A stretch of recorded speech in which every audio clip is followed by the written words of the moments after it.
Hello guys, itutur ko kayo sa aking pinagawang Nagawang ba? bahay. Ito siya. Masyaallah.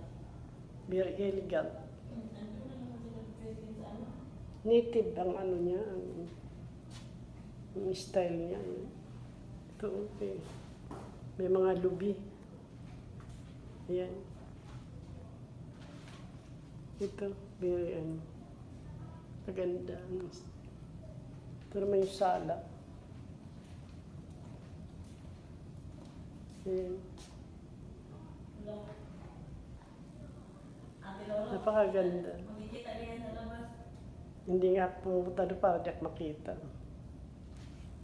Then, ipakita ko yung CR. Pinagawa kong CR dito. Ito yung kasambahay namin. Ito yung kitchen. Hinday, magugas ka. Tapos na po ako nagugas, madam. Finish, madam. Kalas, kalas. Ito yung pinagawa kong planggana.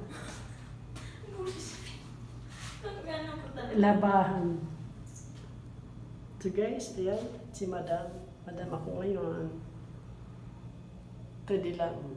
Aminit. Ayan, napakaganda ng pinagawa kong tambutso.